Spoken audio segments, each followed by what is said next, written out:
Ryan Montgomery had no idea that Margaret Holloway was recording everything. As he towered over the 74-year-old woman, his voice cutting through gate 14 like a blade, "Move, old lady. That seat is mine." 47 passengers watched in stunned silence. Margaret's glasses skittered across the terminal floor. Her handbag spilled its contents. But her granddaughter had taught her well. The phone in her trembling hand had been live streaming to social media for the past 5 minutes. 3 million viewers and counting. Ryan's law firm's clients were already pulling contracts. His wife was fielding calls from horrified neighbors. In exactly 90 seconds, this entitled businessman would discover that humiliating the wrong grandmother could cost him absolutely everything: career, reputation, and the respect he'd spent decades building. Her hands shook, and he stood over her jaw, tight voice, like a blade, and he said it loud enough for the entire gate to hear. "I said, 'Move, old lady. That seat is mine.'" Not one person stood up. Not one voice rose. 47 passengers watched a 74-year-old woman get manhandled over a chair and said absolutely nothing. That silence lasted exactly 90 seconds. Then it cost one man everything. If you are new to this channel, welcome. Hit that subscribe button right now and turn on your notifications so you never miss a story. And drop a comment below telling me what city you are watching from. I love seeing just how far these stories travel.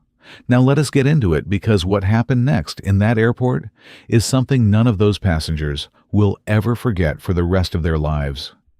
The morning had already been a disaster before Ryan Montgomery ever set foot inside Gate 14 of O'Hare International Airport.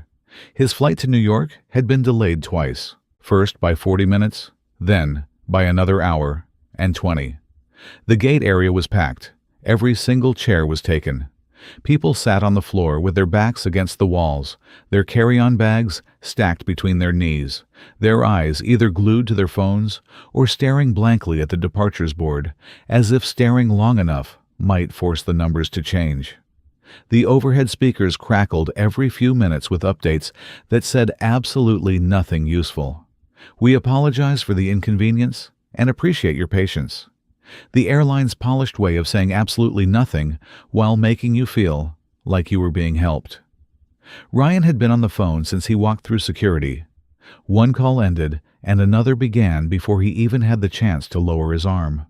His voice was loud and clipped, the voice of a man who had spent so many years talking over other people in conference rooms that he had simply forgotten what a normal indoor volume sounded like. "No, listen to me," he said into the phone, cutting off whoever was on the other end.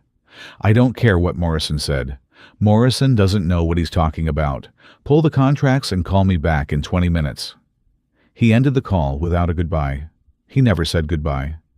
He had decided somewhere around his 38th birthday that goodbyes were a waste of time. He was 46 now and had not changed that opinion once. He scanned the gate area with the practiced eye of a man who always assessed a room for what it could give him. His gaze moved from face to face. The young woman with the baby who was already crying. The college kid sprawled across 2 seats with his headphones on. The man in the business suit who looked almost as important as Ryan fancied himself. And then his eyes landed on the chair. It was at the end of a row, right next to the floor-to-ceiling window that looked out onto the tarmac. A corner seat, the best seat in the entire gate area, because it had open space on the left, natural light, and enough distance from the crying baby that you could still hear yourself think. It was, in Ryan's estimation, exactly the kind of seat that a man like him deserved. The problem was that someone was already sitting in it. She was old. That was the first thing Ryan noticed, and the only thing that registered in any meaningful way. Old and small, and wearing a pale blue scarf tied loosely over white hair. She had a handbag on her lap, the old-fashioned kind, stiff and structured, the kind women carried in the 1960s, and she was holding it with both hands, as though it might try to escape. Her eyes were tired. The skin around them was soft and creased, the kind of lines that come from a lifetime of expression, of laughing and crying and squinting into sunlight. She had a slight tremor in her left hand, barely noticeable unless you were looking. And Ryan was not looking. Not really, not at her as a person. He was looking at her as an obstacle. He walked over and stood directly in front of her. She did not look up at first. She was staring at the departures board with the same quiet focus that all the other passengers had. That mix of hope and resignation that delays produce in people who have no choice but to wait. Hey, Ryan said it the way you say it to a dog you were trying to shoo out of a doorway. Not cruel exactly, just completely indifferent to the fact that there was a human being attached to the word. She looked up slowly. Her eyes were blue-gray, the kind of pale that can look either watery or sharp depending on the light. Right now, in the flat fluorescent glare of the terminal, they looked sharp. "This seat," Ryan said, gesturing at the chair she was sitting in, as if she might have missed the fact that it was directly beneath her. "I need it." There was a pause, just a breath of one. "I'm sorry," she said. Her voice was soft but clear, the voice of a woman who had spent years using exactly the right amount of volume for exactly the right situation. "I said I need this seat." Ryan shifted his carry-on from one hand to the other. "I've got calls to make. I need the corner. It's quieter over here." She looked at him for a moment. Then she looked at the seat beside him, which was empty. And then she looked back at him. "There's an empty seat right there," she said, and she nodded at it gently, the way you might point something out to a child who had missed the obvious answer. Ryan's jaw tightened. "I know there's an empty seat right there," he said. "I want this one." She held his gaze. She did not look afraid. She did not look angry. Not yet. She looked something closer to patient. The kind of patient that is not the same as passive. The kind that has been earned through decades of dealing with difficult people and choosing again and again not to let them win. "I've been sitting here for 2 hours," she said. "I'm not moving." And there it was. 4 words, quiet as a held breath. But they landed like a door being slammed shut. Ryan Montgomery was not used to being told no. Not by his staff, not by his vendors, not by the contractors who built his 3 investment properties. Not by the restaurants where he always managed to get the table by the window. Even when the hostess said there were no tables available, he had built his entire adult life on the premise that persistence, his particular brand of loud, relentless, entitled persistence, could move any obstacle. He had tested this theory many times.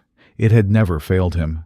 He leaned down slightly, bringing his face closer to hers, and when he spoke again, his voice had dropped into something lower and more deliberate. "Look," he said, "I don't think you understand how this works. I've had a very long morning. I need a specific kind of environment to make my calls. You are sitting in that environment. You can either move voluntarily, or I can speak to someone at the desk and have them ask you to move. Your choice." The woman did not flinch. She did not pull back. She looked up at him with those pale, sharp eyes and said very calmly, "Then go speak to someone at the desk." The gate area had gone very quiet. Not completely quiet. There was still the baby crying somewhere still, the low murmur of conversations on the far side of the room, still the static crackle of the overhead speakers. But the people closest to them had stopped what they were doing. A man lowered his newspaper. A woman pulled one earbud out. A teenager looked up from his phone and then looked at the person next to him with wide eyes. The kind of silence that gathers around a confrontation the way weather gathers before a storm. That particular human stillness that says, "We are watching this, even if we are pretending not to." Ryan straightened up. He looked around at the faces turned toward him. He read them the way he always read rooms, assessing, calculating. And what he read was not hostility exactly. It was weariness. People were watching, but nobody was going to step in. Nobody ever stepped in. That was the one consistent truth Ryan had learned about public confrontations. The audience always stayed an audience. He set his carry-on down on the floor with a sharp click and walked to the gate desk.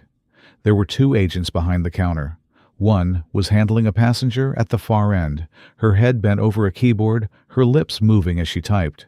The other, a young man with a neat collar and a practiced, neutral expression, looked up as Ryan approached. "I need to report a problem," Ryan said. "Of course, sir. What can I help you with?" There's a elderly woman, end of the row over there. She's occupying a seat that I need. I've asked her politely to move, and she's refused." The agent looked in the direction Ryan was pointing. His expression did not change, but something behind his eyes shifted slightly. The microsecond recalibration of someone who has worked customer service long enough to recognize the exact flavor of complaint he is dealing with. "Sir," the agent said carefully, "the seating in the gate area is open seating. We're not able to ask a passenger to—" "I understand it's open seating," Ryan said. "I'm not asking for assigned seating. I'm asking you to ask that woman to move because she is being unreasonable, and I need to make business calls, and I need that specific location." "Sir, I understand your frustration." "Do you?" Ryan interrupted. "Because my flight has been delayed twice. I have a board meeting in New York in 4 hours, and I am standing here asking you to do something very simple. Are you telling me you can't do something very simple?" The agent's jaw moved slightly, like someone biting down on the inside of his cheek. "I'm telling you that we don't have the authority to ask a passenger to vacate their seat in the general waiting area, sir." Ryan stared at him. Then he pulled out his phone. "Fine," he said. "I'll call the head office." He walked away from the desk and dialed a number from his contacts. Not the airline's customer service line, but a direct number he had stored from a previous complaint. One he had escalated all the way to a regional manager 18 months ago over a baggage issue he felt had been mishandled. He had won that argument. He intended to win this one. Back in the gate area, the passengers who had been watching the exchange at the desk began murmuring to each other in low voices. A woman in her 60s, 3 seats down from Margaret, leaned toward the man sitting next to her and said quietly, "Can you believe that?" The man shook his head. "Watch the whole thing. She hasn't moved an inch." "Good for her," the woman said. Margaret could hear them. She did not acknowledge that she could hear them, but the faintest shift passed across her face. Not quite a smile, but something in that direction. She adjusted her grip on her handbag and turned her eyes back to the departures board. Her name was Margaret Ellen Holloway. She was 74 years old. She had raised 3 children in a farmhouse outside of Cedar Falls, Iowa, had buried a husband 17 years ago, had driven herself to every single one of her chemotherapy appointments 3 years back because she had not wanted to make a fuss, and she had outlasted every single one of the doctors who had given her a probability number and a sympathetic tilt of their heads. She was traveling to New York today because her youngest granddaughter was graduating from Columbia University in 2 days. And Margaret had promised she would be there if she had to crawl. She was not crawling. She was sitting in a chair that she had earned by arriving 2 hours early and waiting quietly. And she was not going to be moved by a man with a leather carry-on and a loud voice. She had met men like Ryan Montgomery before. She had been meeting them her whole life. They came in different suits and different decades, but they all had the same look. That particular brand of certainty that comes not from having earned anything, but from having never once been told clearly and firmly that the world did not owe them what they thought it did. Ryan was still on the phone. His voice had gotten louder. He was now pacing in a tight line near the windows, his free hand cutting through the air as he spoke. "I don't care what the gate protocol is." He was saying, "I want to speak to whoever is responsible for this terminal. There is a passenger here who is being, disruptive. She's refusing a reasonable request. I need someone with actual authority to—" He stopped, listened. His face shifted. "What do you mean you can't escalate this right now?" He said. "Do you know who I am?" There was a pause as whoever was on the other end of the line answered that question. Ryan's face darkened. "Fine," he said. "Fine, I'll handle it myself." He ended the call. He stood still for exactly 3 seconds, the particular stillness of a man who was deciding whether to back down or push forward, calculating the odds, measuring the cost. And then he walked back across the gate area toward Margaret's seat. He stood in front of her again. This time he did not lean down. He stood straight, hands at his sides, and when he spoke, his voice was low and tight in a way that was somehow more menacing than when it had been loud. "Last chance," he said. "Move now." Margaret looked up at him, and then she did something that nobody in that gate area expected. She smiled. Not a wide smile, not a mocking smile, just a small, steady, undefeated smile, the kind that says, "I have seen worse than you, and I am still here." "No," she said. The woman 3 seats down actually gasped. Ryan's face went the color of old brick. His hand gripped the strap of his carry-on so hard his knuckles widened. For a moment, just a fraction of a moment, something passed through his expression that was neither anger nor calculation, something raw and less controlled. "You think this is funny," he said. "I think," Margaret said, "carefully and clearly, that you are making a very large scene over a very small thing, and I think that if you had been raised differently, you would be embarrassed right now." The gate area went completely still. The words landed like a flat stone dropped into still water. No splash, just the rings spreading outward, slow and inevitable. Ryan's mouth opened, then closed, then opened again. "You," he started. "I raised 3 children." Margaret said, her voice, still that same, quiet, unhurried thing. "And I'll tell you what, I told every one of them when they acted like this. Sit down, take a breath. The world is not going to end because you didn't get what you wanted." Someone in the gate area, nobody could later say exactly who, let out a single, involuntary sound, halfway between a laugh and a breath. It was the kind of sound that once it starts, can cascade. And it did, just slightly, just enough, that the edges of the silence broke, and you could feel the room shifting. The way a crowd shifts when the momentum changes, when the person who is winning suddenly isn't. Ryan heard it, and something in him, in the very controlled and calculated machine of him, slipped. "Don't tell me how to behave," he said, and his voice was loud again, now too loud. And he took 1 step forward. And that step, that single step, was what changed everything, because standing 3 rows back, leaning against the wall near the service corridor, with his arms crossed, and his pilot's uniform neat and precise, was a man who had been watching since the moment Ryan walked up to the gate desk. Captain David Waller had been flying for United Airlines for 22 years.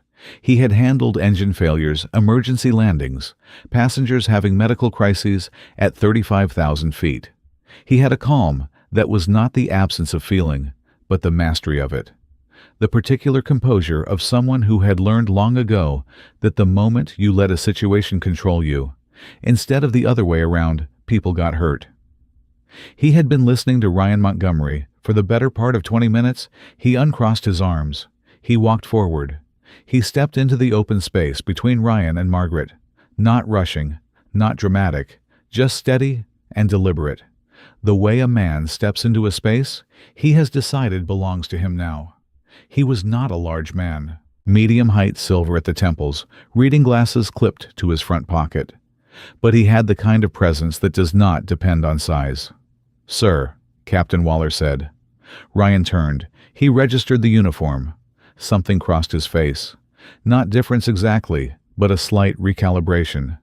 Pilot authority, someone worth adjusting the volume for. Captain Ryan said, and the word had a thin veneer of respect over something that was still tight and coiled. "I hope you can help me here. I've been trying to get," I heard the captain said. "I've been standing over there for about 15 minutes.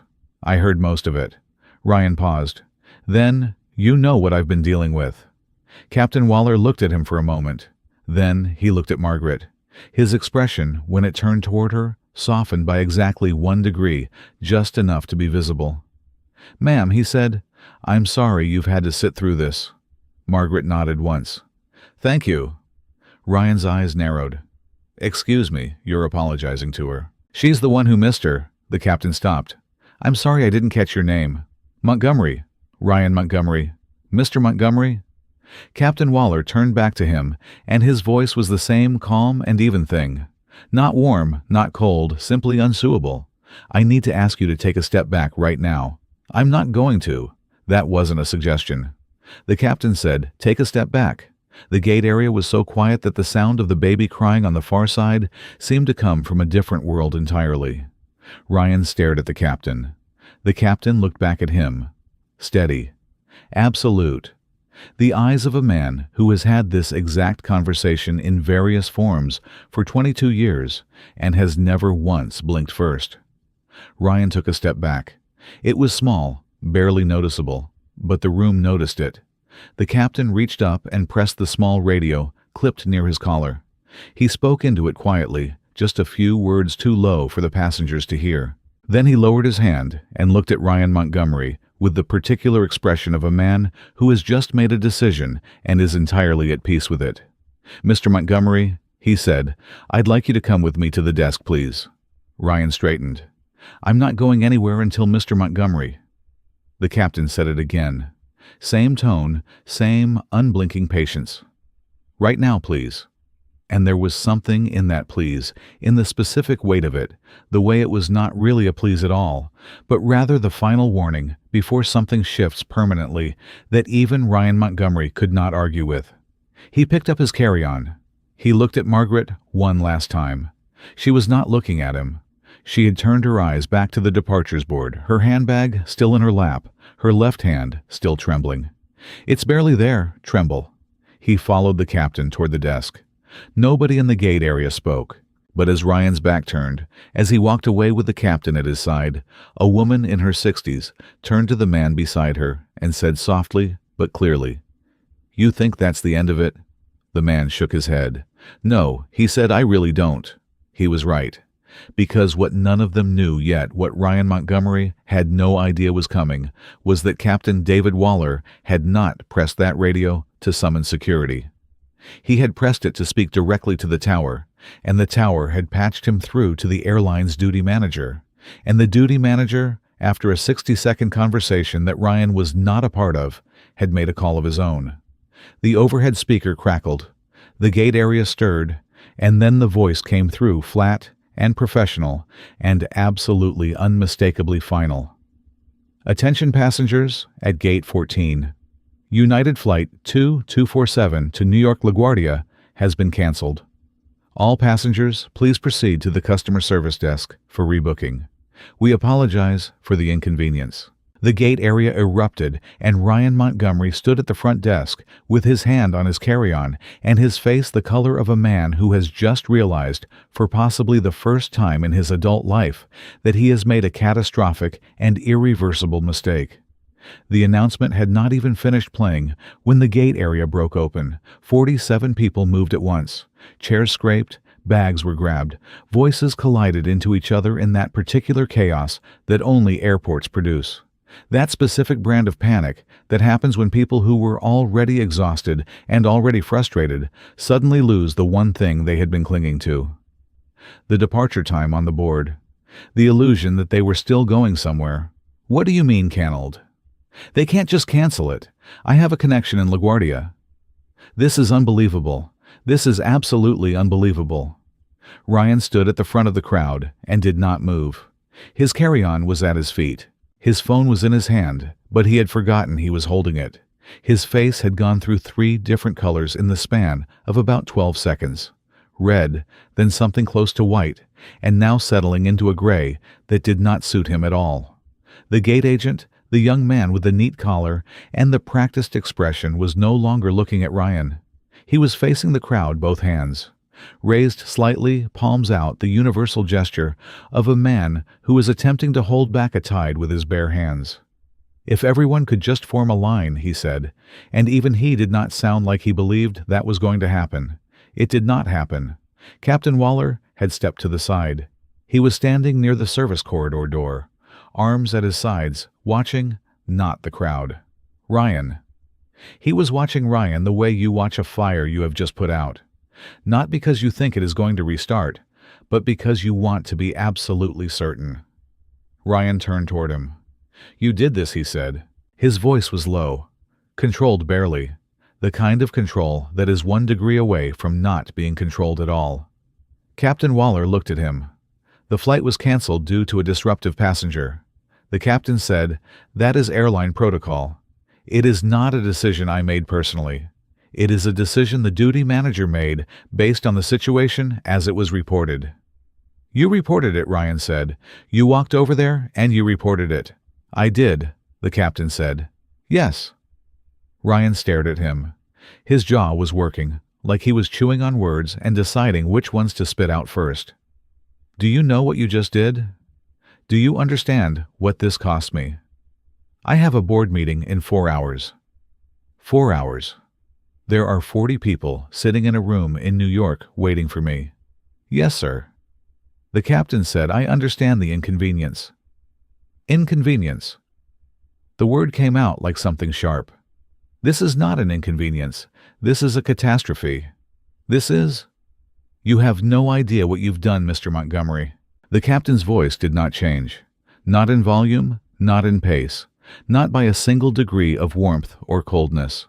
What I did was respond to a situation in which a passenger was physically aggressive toward an elderly woman in a public terminal. I want you to understand that clearly. That is what happened. That is what was reported. The word physically landed like a stone in a still pond. Ryan blinked. I grabbed her arm. I was trying to You grabbed her, the captain said, in a public terminal, in front of witnesses. Ryan's mouth closed.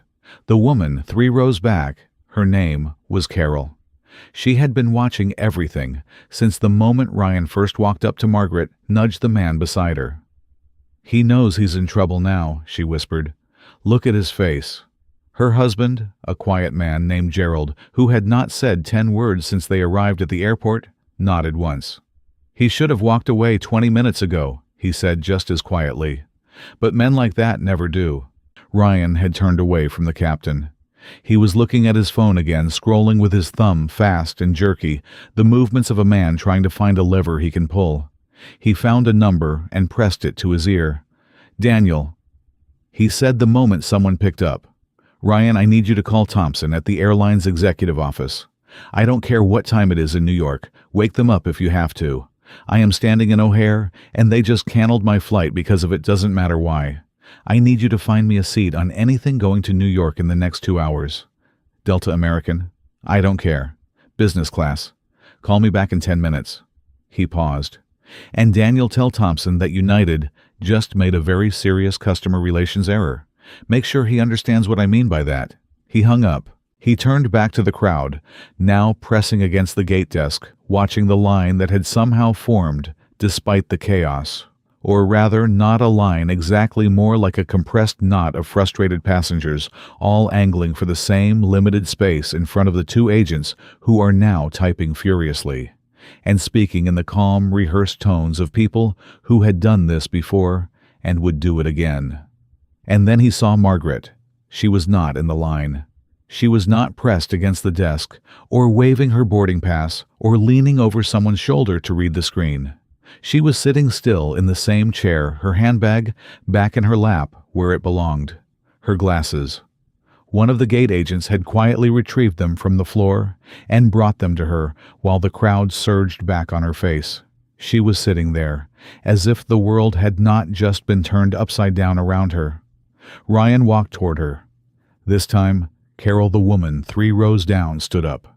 She was not a large woman. She was 63 years old, with short silver hair and a Midwest face that was more sharp than soft. The kind of face that had not spent 63 years being pushed around. She stepped into the open space between Ryan and Margaret before he was halfway there. I think she said that you've said enough to her. Ryan stopped. He looked at Carol the way he had looked at the gate agent, assessing, recalibrating, and found, to what appeared to be genuine surprise, someone who was not going to move. This doesn't involve you, he said. She's sitting right next to me, Carol said. That makes it my business. Lady, my name is Carol, she said. And there was something in the plainness of it, the complete absence of apology or hedging, that made it hit harder than anything elaborate could have. And you are not getting anywhere near her again. Are we clear? Ryan looked at her. He looked past her at Margaret, who had tilted her head slightly to one side and was watching the exchange with those pale, sharp eyes. He looked at the people around them, the ones who had quietly stopped what they were doing to watch again. The audience reassembled, and he did the calculation he always did, and for the first time in a very long time, the calculation did not come out in his favor. He looked back at Carol. Move, he said. But the word had lost something. The certainty had leaked out of it somewhere in the last few minutes, and what was left sounded less like a command and more like a habit. Carol crossed her arms. No, she said. The words sat between them. And then, from somewhere in the crowd behind Ryan, a man said clearly, and without particular heat. "Just leave her alone, man." Ryan turned. He could not identify who had said it. There were too many faces, too many expressions, and none of them looked away when he looked at them. That was different. That was new. Usually when Ryan looked at a crowd, they found somewhere else to look. These people were not finding somewhere else. He turned back, picked up his carry-on, and walked to the far end of the gate area. He sat in a chair by himself, took out his phone and stared at it, as if it were the only real thing in the room. Carol stood for a moment longer watching him. Then she turned around and sat back down next to Margaret. "Thank you," Margaret said. "Don't mention it," Carol said. "My ex-husband was exactly like that. 30 years I put up with it. Never again." Margaret looked at her for a moment. 30 years. Every single one, Carol said. And there was something in her voice. Not bitterness, not quite, but something honest and a little tired and a little proud all at once. "You stopped putting up with it in about 4 minutes. I should have taken notes." Margaret made that almost smile again. "Well," she said, "at 74, you stop having patience for things that don't deserve it." 2 rows back, a young woman named Priya, who was traveling alone, had been filming the last 2 minutes on her phone. Not obviously, the phone was in her lap, angled up, but filming. She watched the screen for a moment. Then she sent the clip to her sister. 18 minutes later, it would be somewhere else entirely. But nobody in Gate 14 knew that yet. The rebooking line was still moving. The 2 gate agents were doing their best, but best was slow. The computer system, as it often did under pressure, was being uncooperative. One agent, the young man Ryan had spoken to earlier, whose name tag read Kevin, was on a phone call while simultaneously typing, his eyes moving between the screen and the increasingly restless crowd with the controlled urgency of someone performing surgery in a moving vehicle. A man in his 40s, with a red tie and a laptop bag, pushed to the front of the line. "I need to know if you can get me on the 3:15 to JFK, he said loudly. "Sir, if you could wait in the line. I've been in the line. I've been in the line for 15 minutes. I have a connecting flight. Everyone here has a connecting flight, sir. If you could just—" "I am not everyone," the man said, and his voice had the same metallic edge Ryan's had. And Kevin, the gate agent, looked at him with an expression that for just a fraction of a second was not neutral at all. It was exhausted, deeply and personally exhausted, before the professional mask came back up. "Sir, I will get to you as soon as I can. Please wait in the line."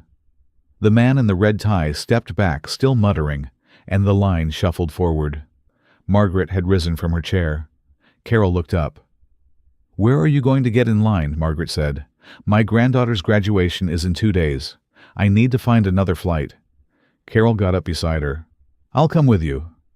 They joined the back of the line together, side by side. Margaret held her handbag in both hands. Carol carried her tote bag over one shoulder. They were quiet for a moment, both watching the crowd ahead of them, assessing the distance between themselves and the desk. "Where are you going?" Carol asked. "New York," Margaret said. "Kolia University graduation. My youngest granddaughter." Carol's face shifted into something warm. "Oh, that's wonderful." "What's she graduating in law?" Margaret said. And there was a very specific kind of pride in the word. Not loud, not performative, the quiet kind that has been sitting in your chest for years and has learned to rest there comfortably because you always knew it would come to this. "She is going to be a remarkable lawyer," Carol smiled. "She probably already is. Sounds like she comes from someone who knows how to hold their ground." Margaret said nothing, but the almost smile came back. And this time, it was a little fuller. From across the gate area, Ryan Montgomery watched them join the line. He was still in the corner chair, still on his phone. But the call he was on, his assistant Daniel calling back with rebooking options, had produced exactly one viable result. A Delta flight from Terminal 3 that departed in 2 hours and 40 minutes. Business class. 1 seat left. He should have been relieved. He had a seat. He had a flight. He would miss the beginning of the board meeting, but he could be patched in by phone for the first hour and present in person for the vote, which was the only part that actually mattered. He should have been relieved, and he was partially. But underneath the relief, there was something else. something Ryan Montgomery was not particularly practiced at identifying because he had spent 20 years building a life specifically designed to prevent this particular feeling from surfacing. It was shame. Not quite fully formed, not yet conscious enough to be called that out loud even to himself, but it was there. And it had the particular ache of something that has been suppressed long enough that when it finally finds the surface, it comes up harder than it should. He looked at Margaret and Carol standing together in line. He looked at the gate area, at the crowd he had disrupted, at the agents who were working overtime to fix something that had not needed to be broken. He looked at the empty chair where Margaret had been sitting. Someone else was in it now, a teenage boy with headphones who had no idea of its history.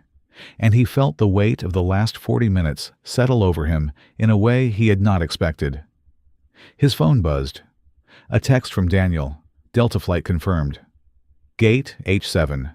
Depart 1:55 p.m. Have a car pick you up at JFK. Let me know if you need anything else. Ryan typed back. Fine, thanks. He stood up. He picked up his carry-on. He stood still for a moment, facing the direction of the rebooking line, facing Margaret and Carol, and the whole patient waiting crowd of people his behavior had left stranded here. He did not walk toward them. He had not arrived at the place, inside himself, where that was possible yet. Maybe he would in some future version of this day, that he would replay later tonight in a hotel room with a glass of something expensive in his hand, trying to make sense of how $45 worth of airport seat had cost him his dignity. But right now, he was not there. He walked toward the terminal exit. He did not look back. He was 20 feet from the corridor when he heard it. A sound, small at first, a single person, clapping slow, deliberate, not mocking, but real. Then another, then a third, and within the space of about 10 seconds, the gate area was applauding. Not for him, behind him at the line, at the place where Margaret stood. He stopped walking. He stood with his back to the room and listened to the sound of 40 people clapping for a 74-year-old woman who had refused to give up her chair. The sound bounced off the terminal walls and came back to him from all directions. He started walking again. He did not stop. Carol had turned around when the clapping started, surprised looking at the faces behind her, and she started laughing. A real laugh startled out of her, and then she looked at Margaret. Margaret was not laughing. She was not crying. She was standing straight with her handbag in both hands, and her glasses on her face, and her left hand doing its small, constant trembling. And she was looking at the space where Ryan Montgomery had been standing, the place he had just vacated. And her expression was the kind that does not translate easily into words. It was not triumph. It was not satisfaction in any simple sense. It was something more complicated and more human. The look of a woman who had spent 74 years knowing that there was a right way to carry herself through the world, and a wrong way, and who had, in this particular exhausting delayed morning, in this particular crowded gate, chosen the right way again, even though nobody had made it easy. "Ma'am," said Kevin, the gate agent, who had stepped out from behind the desk and was now standing directly in front of her. "Could you come with me to the desk for a moment?" Margaret looked at him. "Am I in trouble?" Kevin blinked. Then he shook his head once firmly. "No, ma'am. Absolutely not. I need to look something up for you." She followed him to the desk. Carol stayed close behind. Kevin sat down at his computer. He typed something. He looked at the screen. He typed something else. There was a pause. "Mrs. Holloway," he said. "Yes." "We have a flight," he said, leaving from gate H9 in approximately 90 minutes direct to LaGuardia. "There is one seat remaining in first class," he paused. "I would like to offer it to you, at no additional cost, on behalf of the airline." Margaret looked at him. "That isn't necessary." "No," Kevin said, "it isn't, but I'd like to do it anyway." There was a silence. "Okay," she said. He printed a boarding pass and handed it to her over the counter. His hand, as it passed the pass to hers, was very steady. His eyes, when they met hers, were direct and a little tired and entirely sincere. "Your granddaughter is going to be very proud of you," he said. Margaret folded the boarding pass and put it in her handbag. "She's the one graduating," she said. "I'm just going to watch." "Still," Kevin said. She nodded. She turned away from the desk. Carol was right there. "First class," she said. "Well, that man did you a favor accidentally." "Don't tell him that," Margaret said. "It'll only encourage him." Carol laughed again, that same startled, real laugh, and the two women walked away from the desk together through the noise and the shuffle of the still disrupted gate. None of them, not Margaret, not Carol, not Kevin behind the desk, knew about Priya's video yet.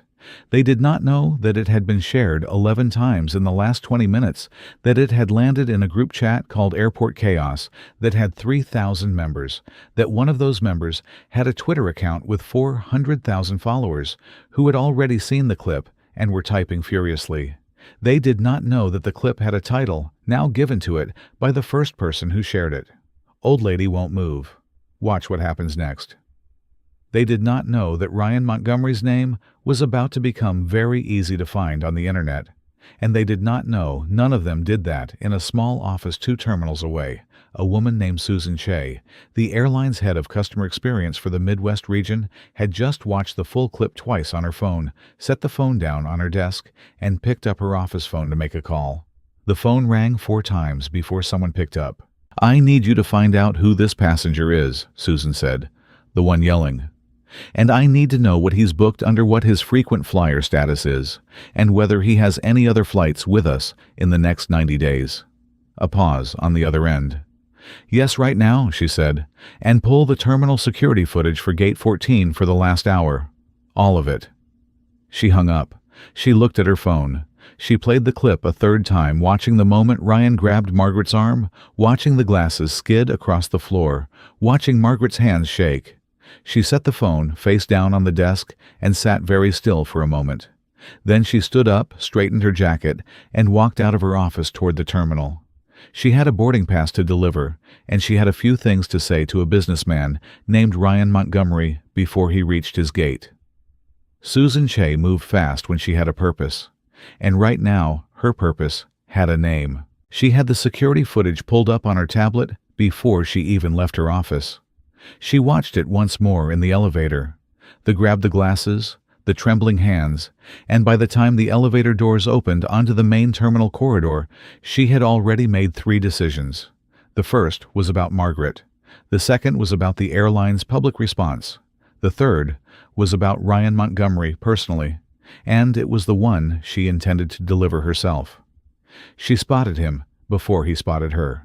He was moving through the terminal with the kind of purposeful stride that men like him used as armor. Fast-forward eyes ahead, body language that said, "I am going somewhere important, and everything between me and that place is an obstacle." He had his phone pressed to his ear again, his carry-on rolled behind him. The wheels loud on the polished floor, Susan stepped into his path. He saw her at the last second and pulled up short. His eyes went to her badge, to her jacket, to her expression, and she watched him recalibrate in real time, reading her seniority, deciding how to play this. "Mr. Montgomery," she said. He lowered the phone. "Yes, my name is Susan Shea. I'm the head of customer experience for this region." She did not extend her hand. She held her tablet at her side and looked at him with the particular directness of a woman who had spent 15 years in airline management and had long since stopped softening things she did not feel needed softening. "I'd like to speak with you for a moment." Ryan glanced past her at the corridor that led toward Terminal 3, toward his Delta flight, toward the exit from this entire situation. Then he looked back at her. "I have a flight," he said. "I know," she said. "You have 2 hours. This will take 5 minutes." He looked at her for a beat longer. Then he stepped to the side of the corridor, and she stepped with him, and they stood together in the moving current of the terminal while the world flowed past on both sides. "I've reviewed the security footage from Gate 14, Susan said. She turned the tablet toward him. All of it. He looked at the screen. He looked at his own face on it. He looked at the moment his hand went around Margaret's arm. The way she lurched forward, the glasses leaving her face and hitting the floor. Watching yourself do something is different from remembering doing it. Memory has a way of softening edges, adjusting angles, sliding the frame just slightly so that what you see when you close your eyes is a version of events that your nervous system can tolerate. The security camera had no such mercy. Ryan looked at the footage for exactly 4 seconds. Then he looked away. "I was frustrated," he said. "The delays, the calls. I grabbed her arm. I didn't mean to." "Mr. Montgomery," Susan said, and her voice was the same calm and careful thing it had been since she introduced herself. Not unkind, but absolutely immovable. "I'm not here to discuss what you meant. I'm here to tell you what happened. And what happened is on this footage. What happened is also on a video clip that, as of about 8 minutes ago, has been shared approximately 2,000 times on social media." Ryan went very still. "I'm sorry," he said slowly. "What did you say?" "A passenger filmed part of the confrontation," Susan said. "It's been circulating online for the last half hour. Your face is clearly visible. The incident is clearly visible." She paused. "Your name is not on the clip, but it's on your frequent flyer account, your booking, and your carry-on tag. It won't take long." The color left Ryan's face in a single wave, like a tide going out. "Who filmed it?" He said, "That's not information I have access to," she said. "Can you have it taken down?" Susan looked at him. "Mr. Montgomery, I don't control the internet." He turned away from her for a second. His hand came up and pressed flat against his mouth. And she watched him stand there and breathe. Watch the processing happen behind his eyes, the board meeting the video, his name, his company, the faces of people who would see that footage and recognize him. And she gave him exactly the amount of time it deserved, which was not very much. "What do you want from me?" he said. His voice had changed. The edge was still there, but it was underneath something now buried under a layer of something raw. Fear, maybe, or the early cousin of it. "I want to make sure you understand the full picture." Susan said, "United Airlines will be cooperating fully with any investigation related to this incident. The security footage has been preserved. Every staff member who witnessed the confrontation has been asked to submit written accounts. The flight cancellation was authorized and appropriate under our safety and conduct protocols." She let that settle. "And I want you to know that Mrs. Holloway, the woman whose arm you grabbed, has been provided a first-class seat on the next available direct flight to LaGuardia at no additional charge. She will arrive in New York in time for her granddaughter's graduation." Ryan closed his eyes for exactly 2 seconds. "Good," he said. The word came out rough, like it had been dragged over something on the way up. "I'm glad she'll make it." Susan studied him. She had done this long enough to know the difference between a man who said the right thing because he meant it, and a man who said it because the situation required it. Right now, watching Ryan Montgomery stand in the middle of O'Hare with his armor in pieces, she was not entirely sure which one she was looking at. Maybe he was not sure either. "Is there anything else?" he said. "One more thing," Susan said. She reached into the inside pocket of her jacket and produced a card. Not a business card, a plain white card with a handwritten number on it. "This is the direct line for our customer relations legal team. I would strongly recommend you contact them before the end of the business day. Not because we're initiating anything formally at this point, but because if this video continues to spread the way it's spreading right now, you are going to want to have gotten ahead of it." She held the card out. He took it. He looked at it. He put it in his jacket pocket without saying anything else. Susan gave him one last look. "Safe travels, Mr. Montgomery." She turned and walked back in the direction she had come. Ryan stood in the middle of the terminal for a full 30 seconds without moving. Around him, the airport did what airports always do, kept going indifferent, relentless, full of its own noise and urgency. A family rushed past him, pulling wheeled suitcases. A gate agent made an announcement over the PA. Someone's coffee cup hit the floor somewhere and burst open. He looked down at the card in his hand. Then he pulled out his phone. He did not call Daniel. He did not call the board. He opened Twitter. It took him 11 seconds to find the clip. It had 14,000 shares. He put his phone in his pocket. He picked up his carry-on. He walked toward Terminal 3, and he walked like a man who was carrying something he had not been carrying when he arrived at the airport that morning. Something heavy and unwieldy that he did not yet know how to put down. Back at Gate 14, Margaret's new boarding pass was in her handbag, and Carol was helping her navigate toward gate H9. "First class," Carol said again, like she was still savoring it. "You know, in 40 years of flying, I have never once sat in first class." "I've sat in it once," Margaret said. "My husband upgraded us on our 40th anniversary. He surprised me at the gate." She paused. "He was always doing things like that." Carol glanced at her. "Was he passed?" Margaret said, 17 years ago. Carol was quiet for a moment. Then she said, "I'm sorry." "Don't be," Margaret said. And she meant it in the way you can only mean it when enough time has passed and enough has happened and you have made peace with a thing, not because it stopped hurting, but because you chose to carry it differently. "We had a good life, a real one." That's more than most people get. They walked in silence for a moment.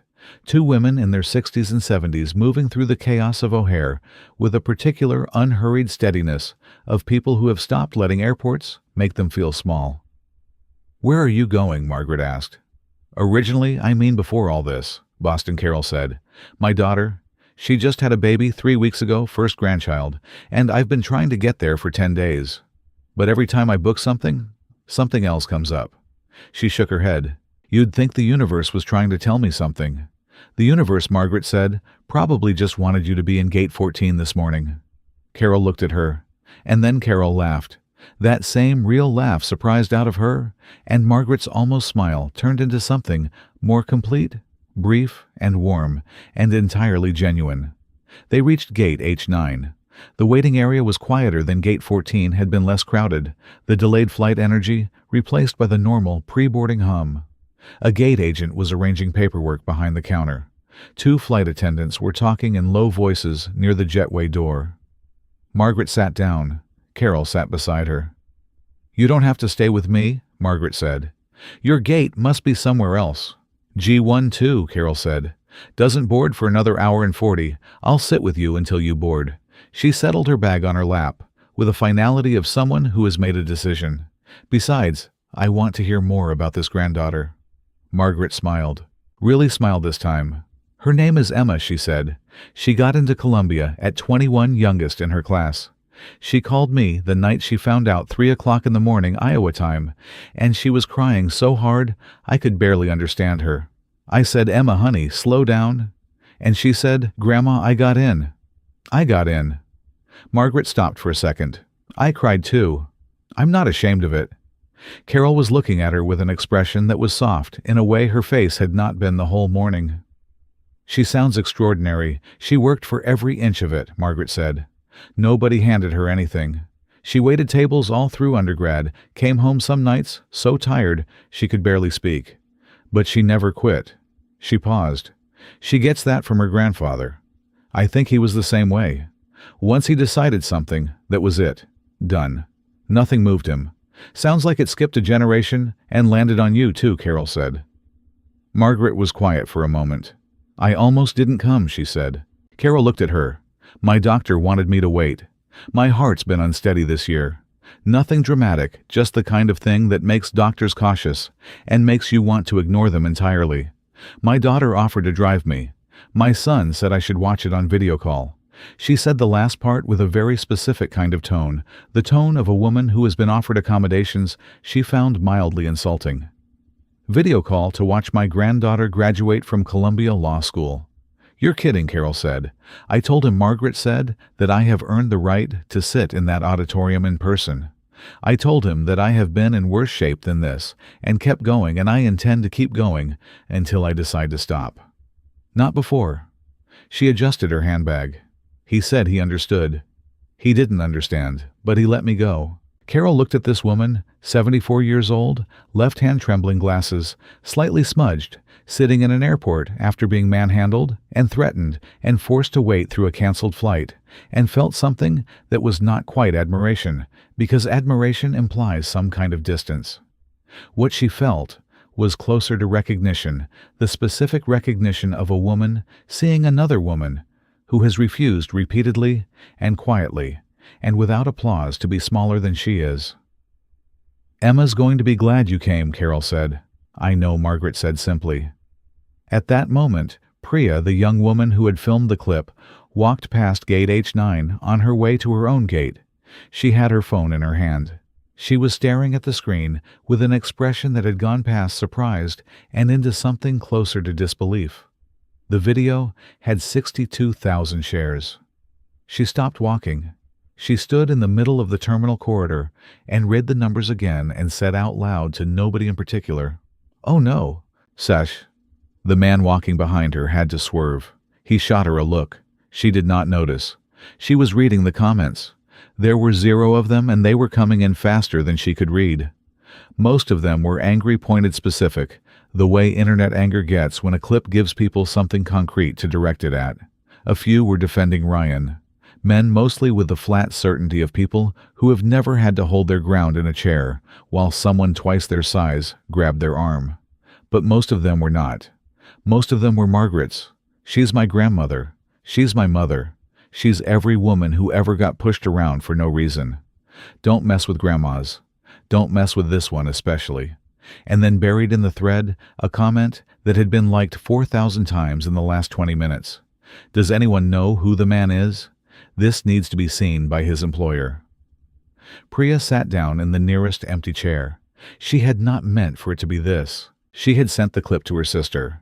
That was all she had intended. She had not uploaded it herself.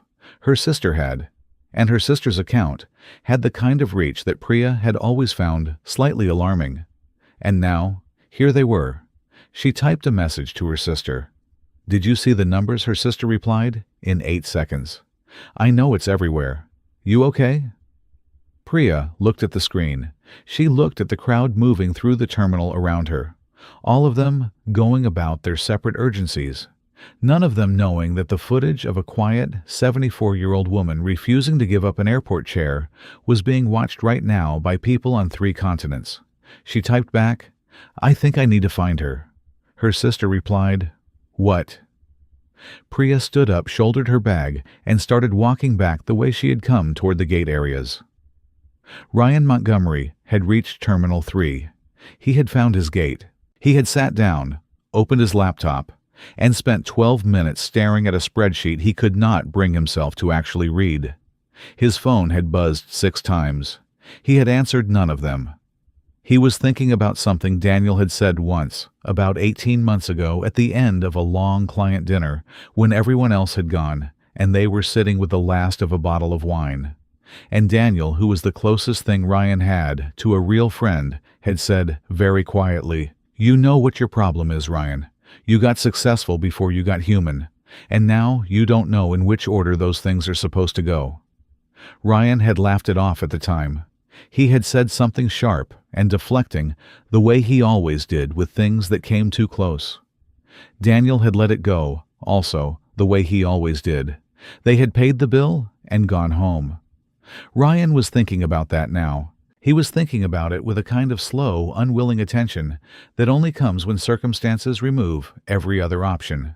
When the next flight isn't for 2 hours, and your laptop shows a spreadsheet you can't read, and your phone has more notifications than you can face, and the security camera footage of yourself doing something you are ashamed of exists somewhere on a server, and you cannot delete it. He was thinking about Margaret's glasses hitting the floor. He was thinking about the sound they made. He had not meant to grab her that hard. He genuinely had not. He had meant to take her arm, steady and firm. The way you move someone out of a space they're occupying when you have decided you are done arguing. He had done it without thinking about her age, without thinking about her bones, without thinking that she was a person and not an obstacle. He had not thought about any of that. He was beginning to understand precisely the problem. His phone buzzed again. This time, he looked at it. It was not Daniel. It was not his assistant. It was a number he did not recognize. Area code 312. And beneath it, a text message that read, "Mr. Montgomery, this is Jennifer Park from the Tribune. We're covering a story about an incident at O'Hare this morning involving a United flight and a passenger dispute. We have you on footage. I'd like to offer you a chance to comment before we publish. Please call me at your earliest convenience." Ryan read the message twice. Then he set the phone face down on his knee, leaned his head back, and closed his eyes. The board meeting he had been racing toward, the contract that needed signing, the 40 people in the room in New York, all of it was still there, still real, still waiting. None of it had gone away, but around it, pressing in from every side, was something that had not been there this morning when he left his house. Something that his particular combination of money and certainty and forward momentum could not push through or around or over. He had grabbed an old woman's arm in an airport over a chair, and the whole world, it seemed, had been watching. He picked up his phone. He scrolled through his contacts until he found the one he was looking for. He pressed call. It rang twice. Ryan Daniel said, "I've been trying to reach you." "I know," Ryan said. "I saw the video." There was a silence on the other end that told him everything he needed to know about how bad it was.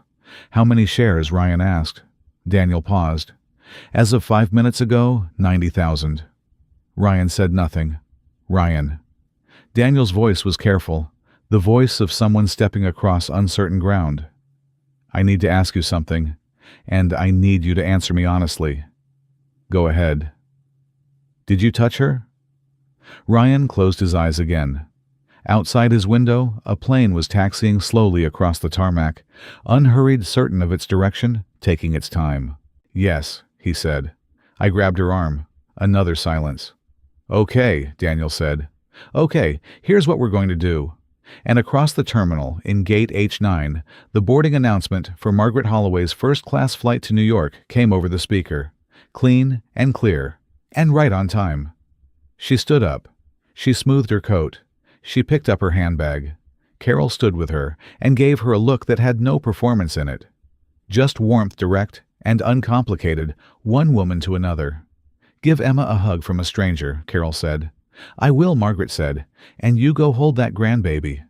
They stood for just a second. These two women who had not known each other 3 hours ago in the middle of a day that had been terrible and then somehow, unexpectedly, had turned into something else entirely. Then Margaret walked toward the jetway boarding pass, in hand, head up, her left hand, doing its small, quiet trembling at her side. She did not look back. She never looked back. The first-class cabin smelled like clean air and leather, and something faintly warm that Margaret could not name, but that made her think inexplicably of the inside of her husband's car on winter mornings. That particular combination of heat and quiet, that meant you were going somewhere together.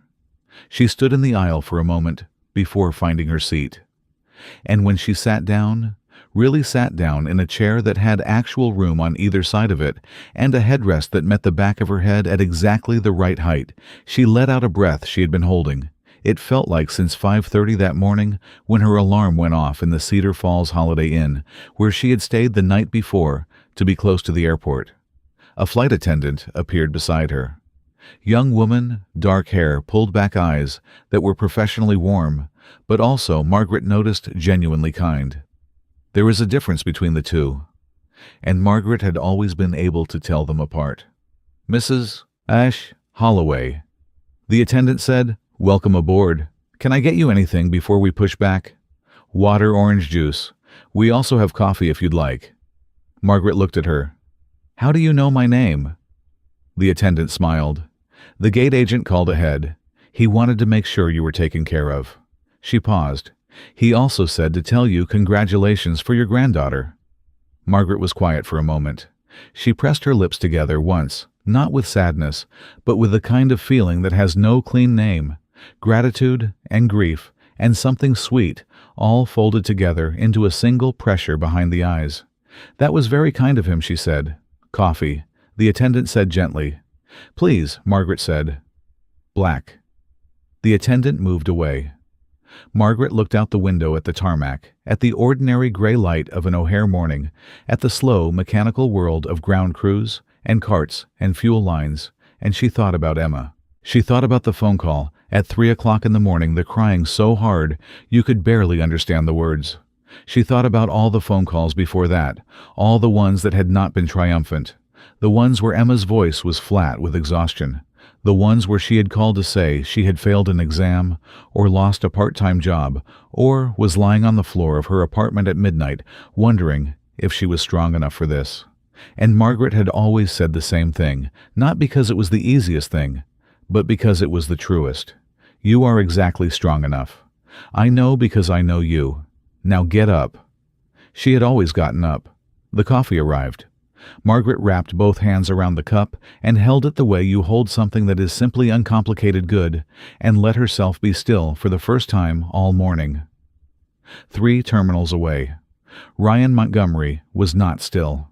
He had been on the phone with Daniel for 22 minutes, and in those 22 minutes, the video had crossed 140,000 shares. Daniel had pulled the numbers himself. He said them carefully. The way a doctor says a number they know will land badly. 140, Ryan said. 143, as of right now. Ryan, it's moving fast. It's got legs. What kind of legs? The kind that keep going, Daniel said. It's on Twitter. It's on Facebook. It's on TikTok now. Somebody cut it with audio. There's a hashtag. Ryan stopped walking. He was in the corridor between Terminal 3 and the main hub, standing against the wall with his carry-on beside him and his free hand pressed flat against the back of his neck. What's the hashtag? Daniel hesitated. Daniel. It's your name, Ryan. The air went out of him in one quiet, controlled exhalation. Okay, he said. Okay, who knows, I've already gotten 3 calls in the last hour, Daniel said. 2 journalists, 1 from the Tribune, 1 from somewhere I didn't recognize. And Ryan, I have to tell you, this Marcus called. Marcus Chen, chairman of the board, the man whose meeting Ryan had been racing toward since 6 that morning. What did he say? Ryan asked. He said he'd seen the clip. He said he wanted to talk to you before the meeting, not during. Before. Daniel paused. He didn't sound angry. He sounded careful, which is worse. Ryan knew exactly what Daniel meant. Marcus angry was loud and specific, and had a beginning, a middle, and an end. Marcus careful meant he had already made a decision and was working out how to deliver it. Call him back, Ryan said. Tell him I'll call him from the gate in 30 minutes. Ryan, tell him 30 minutes, Daniel? I just need to think for a second. He hung up. He stood against the wall, and he thought not strategically. He was too shaken for strategy right now. But honestly, the way you think when there is no performance left in you, when the audience is gone, and it is just you and the facts of what you have done. He had physically grabbed a 74-year-old woman over a seat in a public airport in front of 40 witnesses and at least 1 camera. He had done it because she would not move. And she would not move because she had been sitting there for 2 hours, and she had every right to be sitting there. And he had wanted that specific chair because he was a man who had spent his entire adult life getting the specific thing he wanted through the application of enough force. And this time, the thing he applied force to had been a person. He pushed off the wall and started walking again. He needed to get to his gate. He needed to call Marcus. He needed to figure out in the next 90 minutes how to get ahead of something that was already very far ahead of him. His phone buzzed. Not a call, a text from a number he didn't recognize. He almost did not open it, but something made him stop, made him look. The text read, Mr. Montgomery, my name is Emma Holloway. I am the granddaughter of the woman you assaulted in Gate 14 this morning. I'm a law student at Columbia, and I have been watching the footage of what you did to my grandmother. I want you to know that I have already spoken with 2 attorneys who specialize in personal injury and public assault cases.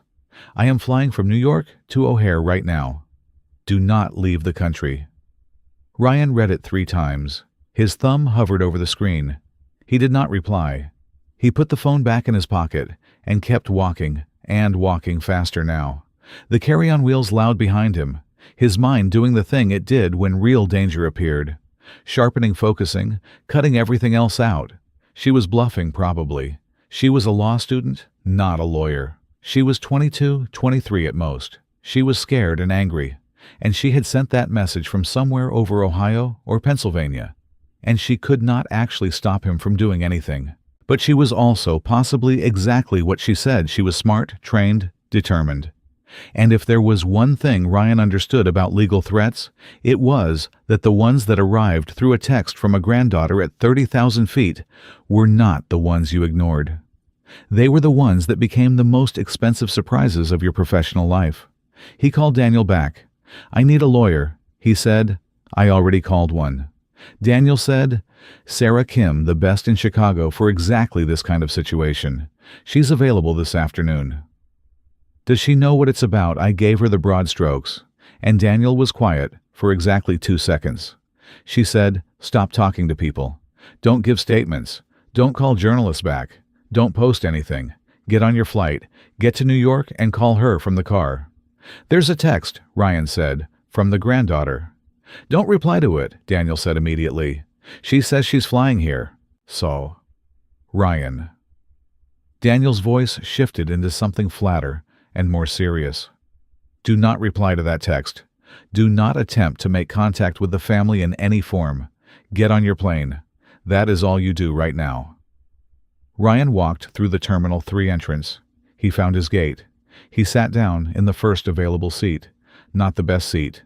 Not the corner seat. Just a seat. And he called Marcus. It rang once. "Ryan," Marcus said. "Marcus, I know you saw it. I did." A pause. "The whole board has seen it by now. It went through the group thread about an hour ago. I don't know who sent it first." Ryan pressed his eyes closed. "I'm sorry you had to, Ryan." Marcus cut him off. Not unkindly, but with the precision of a man who does not have time for preamble. "I'm going to ask you one question, and I need you to answer it honestly. Not the way you answer questions in a room. Honestly. Go ahead. Is this who you are, or is this a bad morning that got away from you?" The question landed like something dropped from a great height. Ryan sat with it. The honest answer, the one he had been circling for the last hour, was that he did not fully know. He knew who he was in a conference room, who he was across a negotiating table, who he was when there was something to win, and a clear path to winning it. He did not know with any certainty who he was when he stopped performing all of that. He had not looked closely enough or long enough at that particular question to have a good answer ready. "I don't know," he said. Marcus was quiet. "That's not what I expected you to say," he said.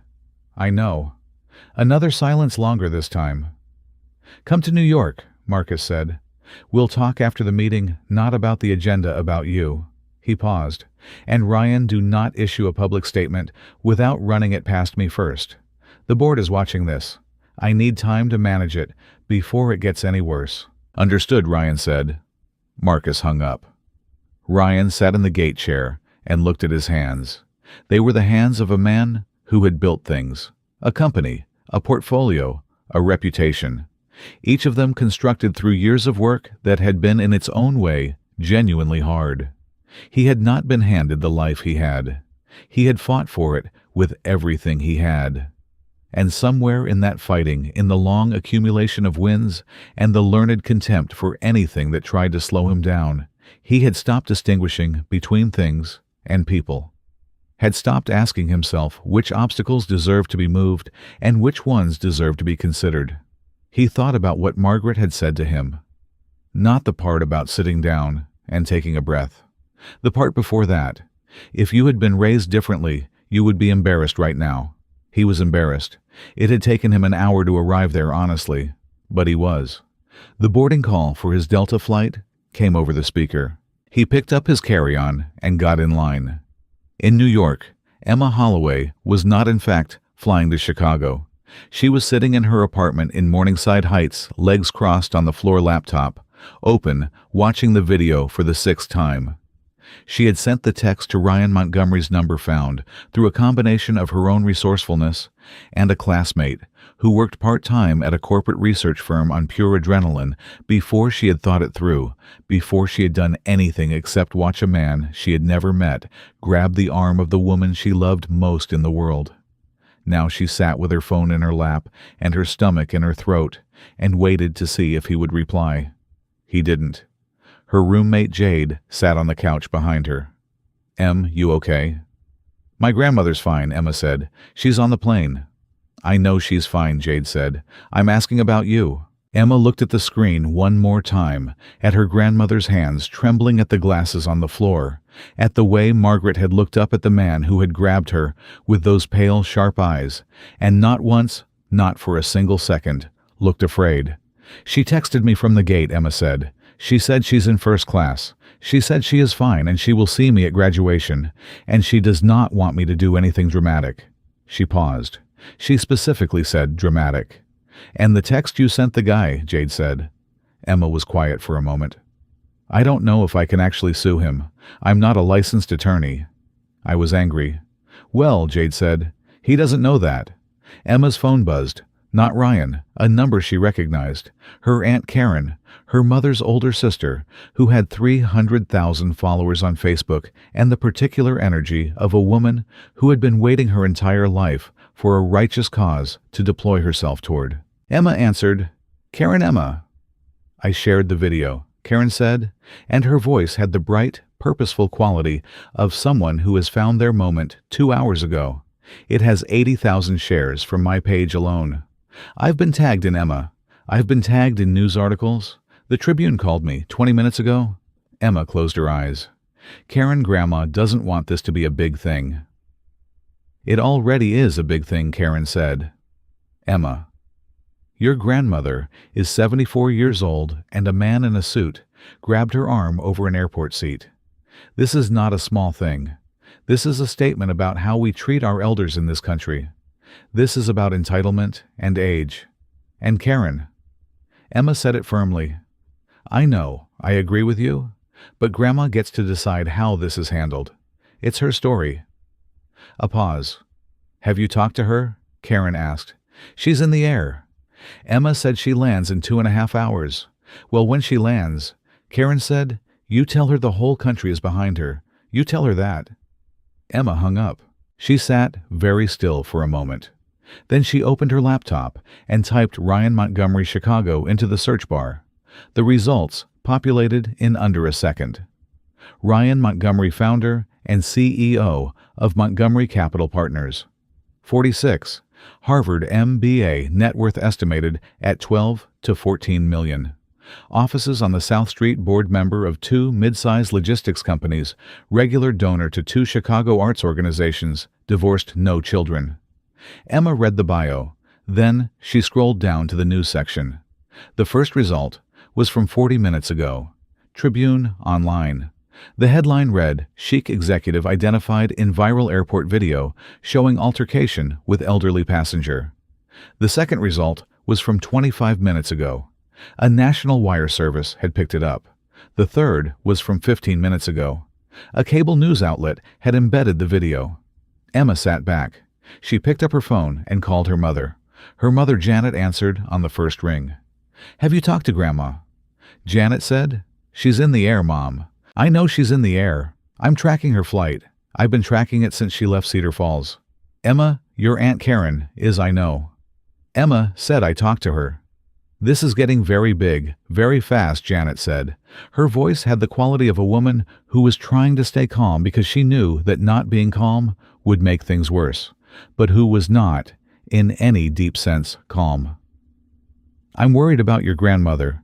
When she lands and she sees how big this has gotten, Grandma is not going to fall apart over a news story, Emma said. I know she's not going to fall apart, Janet said. I'm her daughter. I know exactly how strong she is. I am not worried about her falling apart. I am worried about her being in the middle of something she didn't ask for and having no control over. Emma stopped, because her mother was right. That was the right worry. Not whether Margaret could handle it. She could handle almost anything. The question was whether she should have to. I'm going to go to the airport, Emma said. When she lands, I'm going to be there. Emma, her graduation is tomorrow. I know when the graduation is, Mom. I'm the one graduating. She stood up. I'll be there. She shouldn't walk out of the airport into this alone. She hung up. She looked at Jade. I need to borrow your car, Emma said. Jade was already standing up, reaching for her keys. Ryan Montgomery's Delta flight pushed back from the gate 14 minutes late.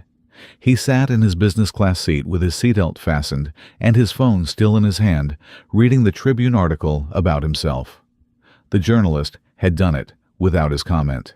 A brief, fair account, the security camera footage described, without embellishment, 3 witness quotes his name and title, and a line about Montgomery Capital Partners that linked to the company website. He put his phone in airplane mode. He leaned his head back, The man in the seat next to him was in his 50s, compact and quiet, with the relaxed self-containment of a frequent traveler who has learned to create privacy out of nothing. He had a paperback open on his knee, and he was not looking at Ryan at all. Ryan looked at him for a moment and thought, "This man has no idea who I am. He has no idea what I did this morning. He is just a man on a plane reading a book." There had been a time, not that long ago, when Ryan would have found that anonymity maddening. He had spent 20 years constructing a version of himself that was recognizable and important, a name that preceded him into rooms, a presence that changed the temperature of a meeting when he walked in. He had wanted to be known. He had worked to be known. Right now, sitting next to a man who did not know him and did not need to, he felt something he had not expected to feel. He felt relieved. The plane climbed. O'Hare fell away beneath it. Chicago spread out and then contracted and then disappeared into clouds. And Ryan Montgomery sat inside those clouds and did what he had not done in a very long time. He sat and thought honestly about himself, without an audience, without a strategy, without a phone in his hand, or a call to make, or a meeting to prepare for. He thought about the morning. He thought about Margaret. He thought about the glasses on the floor, the sound they made when they skidded across the terminal. He thought about her left hand trembling, and how he had not even seen it, had looked at her and processed elderly woman obstacle without ever getting to person at all. He thought about his mother. His mother had been a woman of a certain kind of dignity, the unhurried, unperformative kind that did not require an audience. She had raised him alone after his father left, working 2 jobs, never once complaining in front of him, choosing instead to be simply and consistently present at school, plays at games at the kitchen table at 10 at night, when he needed help with history. He had left until the last minute. She had died 8 years ago, pancreatic cancer. He had been with her at the end, in a hospital in Cincinnati, sitting in a plastic chair at 3 o'clock in the morning, holding her hand while the monitors beeped. And she had looked at him with eyes that were tired and pain-worn, and still somehow the same eyes he had looked into his whole life. And she had said, very softly, "Be good, Ryan. Just be good. Everything else takes care of itself." He had nodded. He had said, "Yes, Mom." He had meant it. He was not sure, sitting here at 35,000 feet with his name trending on the internet, how well he had kept that promise. The seatbelt light clicked off. The man next to him turned a page. Ryan opened the window shade and looked out at the flat, white world of clouds below, and he thought about what Daniel had said 18 months ago over that last glass of wine. You got successful before you got human, and now you don't know in which order those things are supposed to go. He had laughed it off then. He was not laughing now. His phone was in airplane mode. The Tribune article was still on the screen, frozen mid-load. The text from Emma Holloway, "Do not leave the country," sat unanswered in his messages.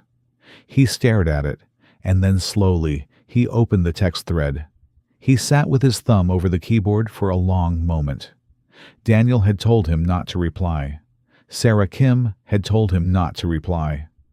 Every strategic instinct he had told him not to reply. He typed 3 words. He stared at them. He read them back twice.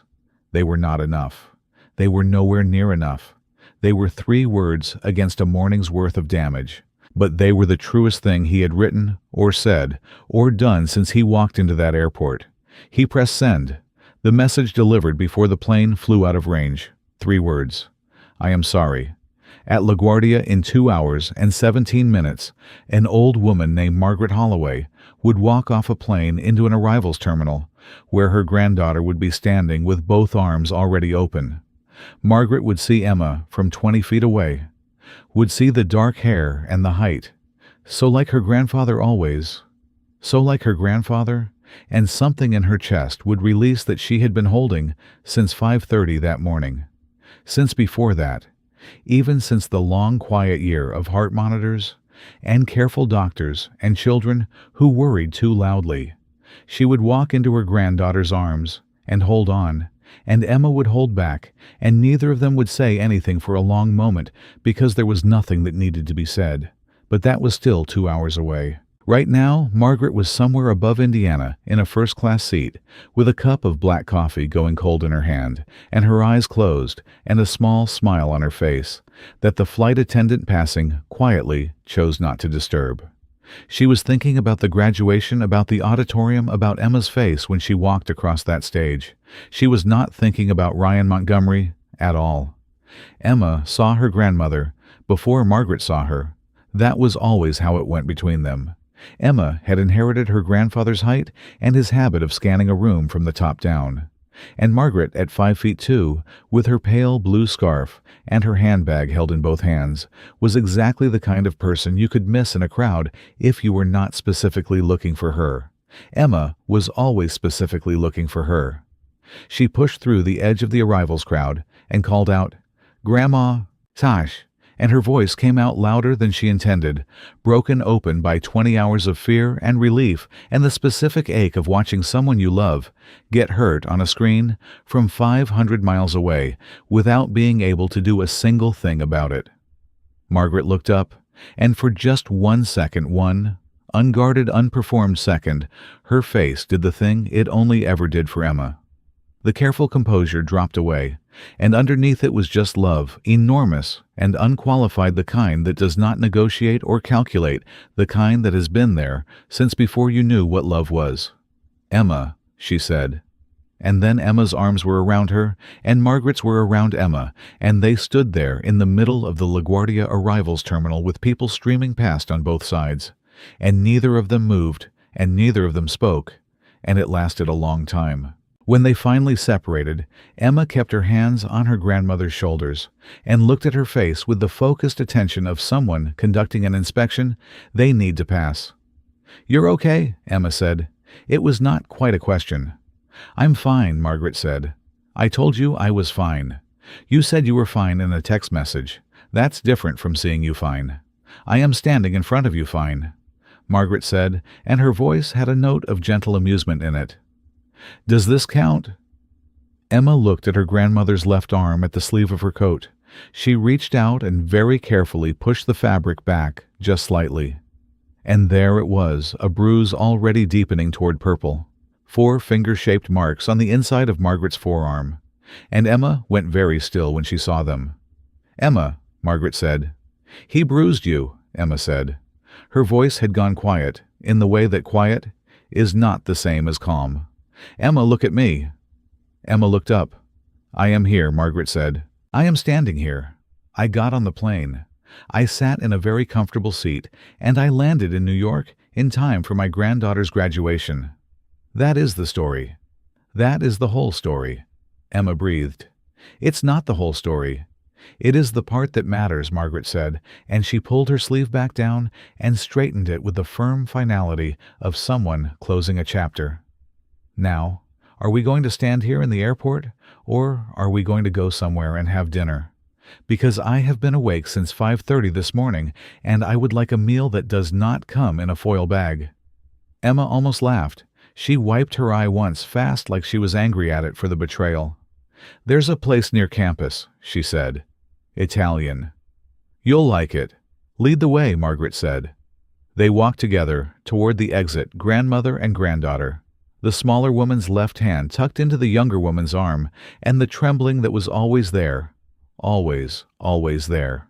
The small, persistent reminder of a body doing its honest best felt to Emma underneath her fingertips like the most precious thing she had ever touched.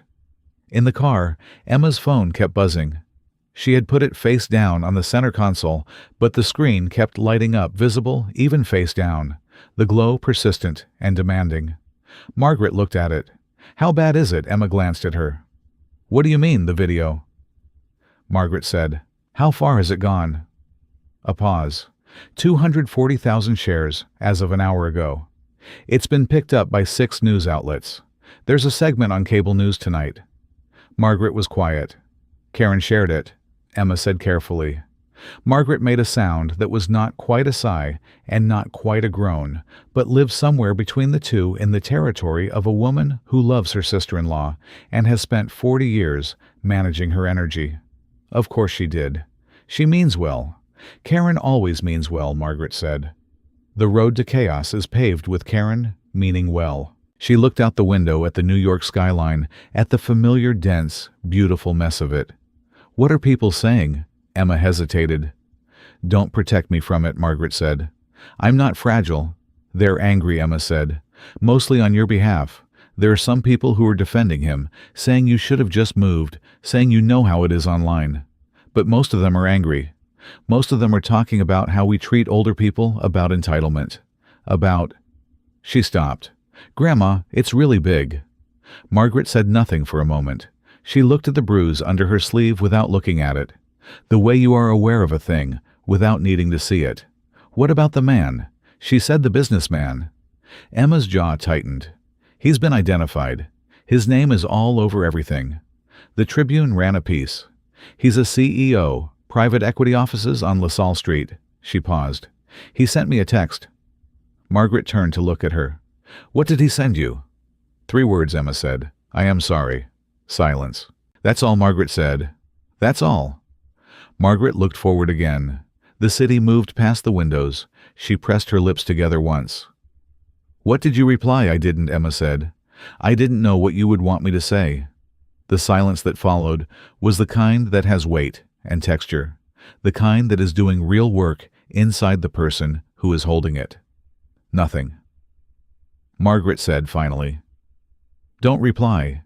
Emma glanced at her. Are you sure? Because I spoke with Professor Williams. She teaches tort law, and she said the footage alone constitutes Emma.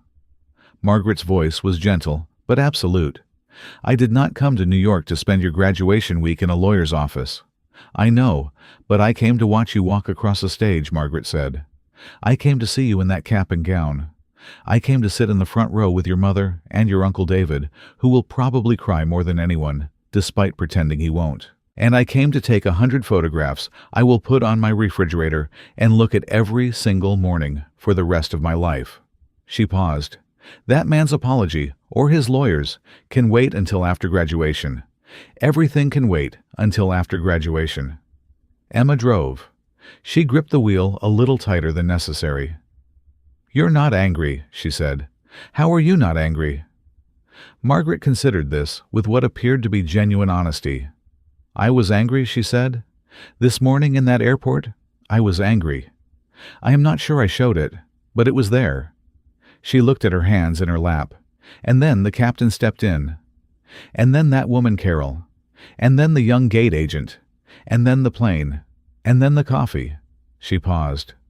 At some point today, the anger turned into something else. I am not sure what to call it yet. What does it feel like? Emma asked. Margaret thought about it for a long moment. Like being seen, she said, after a long time of not being sure you were. Emma did not say anything, but her hand came off the wheel and found her grandmother's hand, and she held it, and Margaret held back, and they drove through New York, like that hand in hand, as the city went about its indifferent, luminous night around them. Ryan Montgomery landed at JFK at 6:47. He walked through the terminal with his carry-on behind him and his phone already off airplane mode. And it took approximately 4 minutes for the notifications to start arriving with enough volume to become genuinely alarming. He stopped in the terminal corridor. He stood still. He read. The Tribune article had been shared by 4 major news aggregators. A cable network had run a 90-second segment during their evening broadcast. A former airline employee had given a quote to an AP reporter describing the incident as one of the most egregious displays of passenger misconduct she had seen in 20 years. The hashtag with his name was trending in Illinois and had broken into the national trending list at number 7. His company's Yelp page, which he had not looked at in approximately 3 years, because why would he had received 42 new reviews in the last 6 hours? He did not read any of them. His voicemail had 11 messages. He listened to 2 and stopped. One was a reporter. One was his accountant calling to ask, in a carefully neutral tone, if Ryan was aware that a few of his investors had reached out with questions. He called Daniel. Tell me something good, Ryan said. Sarah Kim wants to see you first thing tomorrow morning. Daniel said, she says the footage is bad, but it's not criminal. There's a distinction between assault and battery in Illinois. And she thinks Daniel. I said, tell me something good. A pause. Your Delta miles were credited to your account. Ryan pressed his palm against his forehead. What about Marcus? He wants to meet for breakfast tomorrow, 7:30. His office building downstairs, the restaurant on the first floor. Daniel hesitated. He called again an hour ago. He sounded Ryan. He sounded tired. Not angry tired, which I think means he's already decided something and he's sorry about it. Ryan understood what that meant. He had been in enough boardrooms to know the difference between the anger that could be argued down and the sorrow that had already arrived at its conclusion. Marcus tired meant the board had talked. Marcus tired meant the talk had not gone in Ryan's favor. Marcus tired meant tomorrow's breakfast was not a strategy session. It was a transition conversation. He's going to ask me to step back, Ryan said. Daniel was quiet. Say it, Daniel. I think he's going to ask you to step back, Daniel said temporarily, until this settles. The optics of I know the optics, Ryan said. I created the optics. He exhaled. Fine, I'll be there at 7:30. He ended the call. He looked around the terminal at the movement, the people, the constant purposeful flow of a world that did not stop because one man in it was having the worst day of his life. And he felt underneath the exhaustion and the damage control and the very real fear about tomorrow morning, something sharp and clarifying, cutting through all of it. He took out his phone. He opened the text thread with the number he did not know, the one that had signed itself, Emma Holloway. His 3-word message sat there at the bottom of the thread, delivered unanswered. He stared at it. Then he started typing. Not 3 words this time. He typed for 4 minutes straight, standing in the middle of JFK people moving around him. And when he was done, he read it back once and did not change anything, because if he changed anything, he would talk himself out of sending it. He pressed send. The message read, Miss Holloway, I know this message is unwelcome, and I understand if you don't read it. I am not writing to ask for anything. I don't expect your forgiveness, and I'm not asking for it. I want to say clearly that what I did this morning was wrong. I grabbed your grandmother's arm because I was angry and I felt entitled to something I had no right to, and I did it without thinking about her as a person. That is the truth of it. The whole morning is the truth of it. I don't know your grandmother, but I watched her hold her ground against me in that airport with more dignity than I have shown anyone in years. And she deserved none of what I put her through. I am sorry. Not for the consequences to me, for what I did to her. I hope she gets to see you graduate. He put the phone in his pocket. He picked up his carry-on. He walked toward the exit. The car was waiting outside. He got in. He sat back. He watched the lights of New York through the window as they pulled into traffic. And he thought about Margaret's voice, calm, unhurried, entirely undefeated, and about his mother's voice, thin and tired, in a Cincinnati hospital room saying, Be good, Ryan. Just be good. He was going to have a very difficult morning. He was going to sit across from Marcus Chen and listen to words he did not want to hear. He was going to meet with Sarah Kim and work through the legal exposure of a moment he could not undo. He was going to face the board and the investors and the reporters and the long, uncomfortable unwinding of a reputation he had spent 20 years building and 45 minutes destroying. He knew all of that. But underneath all of it, underneath the fear and the damage, and the very specific loneliness of a man who had built a life out of winning and was now sitting alone in a car having lost something he could not buy back. There was a question, small and honest and not going anywhere. What kind of man do you want to be on the other side of this? He did not have an answer yet, but for the first time in a very long time, he was asking the question, and asking it, he knew, was where everything either ended or began. The Italian restaurant near Columbia was small and warm and smelled like garlic bread and red wine. And the particular comfort of a place that has been feeding people for 30 years and knows exactly what it is doing. Emma and Margaret took a corner table, a real corner table with a wall on 2 sides and a candle between them. And the waiter brought bread without being asked, and Margaret pulled off a piece and ate it with the directness of someone who has not eaten a real meal since before 5:30 that morning. "Tell me about the thesis," Margaret said. Emma blinked. "What your thesis?" "The one you've been working on since September? The one you called me about at midnight in October, when you thought you had the wrong argument, and then called me again at 2 in the morning, when you realized you had the right one?" Margaret looked at her steadily. "Tell me about it." Emma looked at her grandmother for a long moment. Then she started talking. She talked about her thesis' constitutional protections in administrative law, the specific argument she had built the professor who had challenged it, and the way the challenge had ultimately made it stronger. She talked about the moot court competition in February, where she had won all 3 rounds and then lost the final on a procedural technicality that still made her stomach clench when she thought about it. She talked about the job offer from the firm in D.C. that she had not fully decided on yet.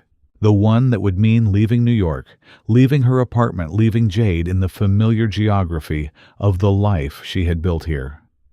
Margaret listened to all of it with the focused, unhurried attention of a woman who has always understood that listening is not passive, that it is its own kind of gift, that the deepest form of love is sometimes simply staying present while someone says everything they need to say. The food arrived, they ate. They talked about Emma's mother, about Uncle David, about the cousin in Seattle who had just had a baby, about the farmhouse in Cedar Falls, where Margaret still lived alone and still kept a garden and still drove herself to the grocery store every Tuesday because the independence mattered, and she intended to keep it for as long as she possibly could. At 9:15, Emma's phone buzzed. She looked at the screen. She went very still. "What is it?" Margaret asked. Emma turned the phone toward her grandmother without saying anything. Margaret read Ryan Montgomery's message. She read it slowly, all the way through once.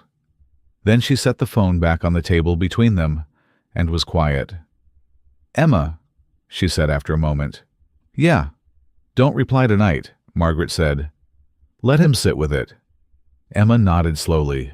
And tomorrow, Margaret looked at the candle between them. The flame was very steady in the still air of the restaurant, burning straight and clean. "Tomorrow," she said, "I am going to watch you graduate. That is what tomorrow is for." Emma looked at her grandmother across the small table in the warm light and thought about what it had taken to get this woman here. The early alarm, the long wait in the delayed terminal, the man with his leather bag and his loud voice in his hand on her arm, the canceled flight, the first-class seat that was a kindness from a young gate agent who had understood without being told that some things needed to be made right, the 2-hour flight, the arrivals terminal, the bruise under the sleeve, all of it, every piece of it. And here she was, eating bread in a restaurant in New York the night before her granddaughter's graduation, talking about a garden in Cedar Falls, and a thesis on administrative law, and a job offer in D.C. that had not been decided yet. Grandma Emma said, "Yes, I need you to know something." Margaret looked at her. "Everything I am," Emma said, and her voice was steady, even though her eyes were not. "Everything I worked for. Everything I'm going to do. I learned how to want it from watching you. I learned how to hold on from watching you.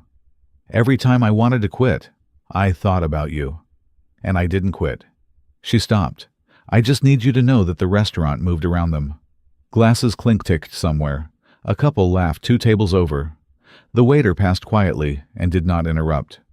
Margaret reached across the table and covered Emma's hand with her own. The left hand, the one that trembled, resting over Emma's young, strong one. "I know," Margaret said. "I've always known." The graduation was at 11 the next morning. The auditorium held 800 people, and it was full before 10:30, the kind of full that has a sound of its own, the collective exhale of families who have been waiting for this day and cannot quite believe it is here. Janet sat in the 3rd row with a tissue already in her hand, which she was holding in her lap with the determined composure of a woman who had decided she was not going to cry until the moment she saw her daughter's face, at which point all bets were off. Uncle David sat beside her, with his arms crossed, and his jaw set, and his eyes already suspiciously bright. Exactly as Margaret had predicted. Margaret sat between them. She had worn her good coat, the navy one, with the pearl buttons that she had bought for occasions that deserved it. She had pinned her hair neatly. She had put her best handbag in her lap, both hands folded over it, and she had looked at the program and found Emma's name printed in it, Emma Catherine Holloway, Juris Doctor. And she had pressed her lips together and held that feeling in her chest, that enormous years-built feeling, and she had not said anything because there was nothing to say. Some things are beyond words. This was one of them.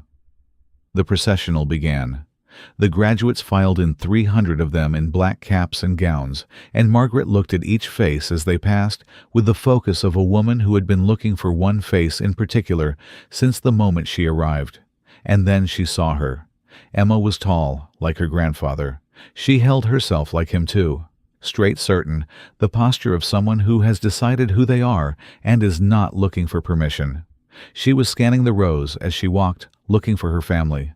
And the moment she found them, the moment her eyes landed on the third row and found her grandmother's face in the navy coat, she stumbled.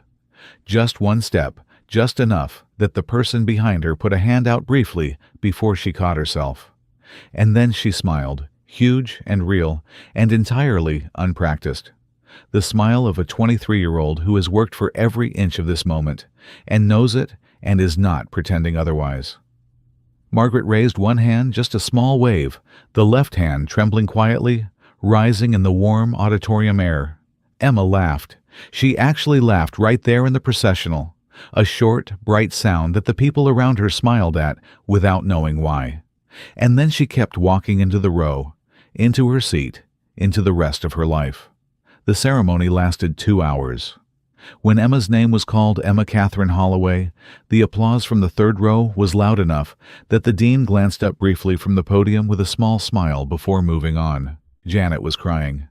David had not moved his arms, but his jaw was no longer set. It had loosened into something that looked, if you knew him, exactly like a man who was crying in the way men who have decided not to cry actually cry.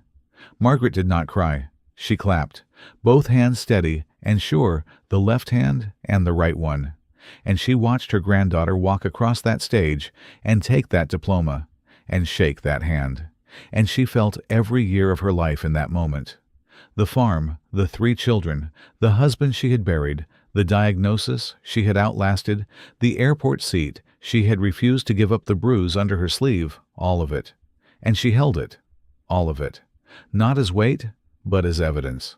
Evidence that she had lived, that she had done it right, that here, in this auditorium, in this young woman walking across this stage, was proof that the way you carry yourself through the world matters, that it passes from hand to hand, generation to generation, quietly and without announcement, like a hand covering a trembling one at a restaurant table. The night before, everything changes. After the ceremony in the courtyard outside, when the crowd had pressed in, and the photographs had been taken, and Janet had cried again, and David had finally admitted he had cried, and Emma had her diploma in one hand, and her grandmother's hand in the other. A woman approached them. She was in her early 30s, in a blazer with a notebook and the particular focused energy of a journalist on a specific errand. "Mrs. Holloway," she said. Margaret looked at her. "I'm with the Tribune. I've been covering the story about the incident at O'Hare. I wondered if you had any comment. Anything you'd like to say to the people who've been following this?" Emma stepped forward slightly, but Margaret put a hand on her arm gently, the way you stop someone you love from doing something that isn't necessary, and looked at the journalist. She thought for a moment. "Tell them Margaret said that I made my flight." The journalist looked at her. "Is that all?" "That's all," Margaret said. She turned back to her family, to Emma and Janet and David standing in the New York afternoon light, with their faces open and warm, and hers. She looked at the diploma in Emma's hand, at the name printed on it, at the life it represented. She squeezed Emma's hand, once firm and sure. And Margaret Ellen Holloway, 74 years old survivor of things that would have undone most people, and dignified in the face of things designed to make her small, walked forward into that bright afternoon with her family around her, and her head up and her left hand trembling at her side like it always did, like it always would. Not a sign of weakness, not evidence of decline, but simply proof of a body that had carried this woman through everything the world had thrown at her, and was still steadily and without apology carrying her now. She had been told to move. She had not moved, and the world in the end had moved around her instead, just as she had always known it would. Just as she had always quietly, and without drama, refused to believe otherwise. That was the whole story, and it was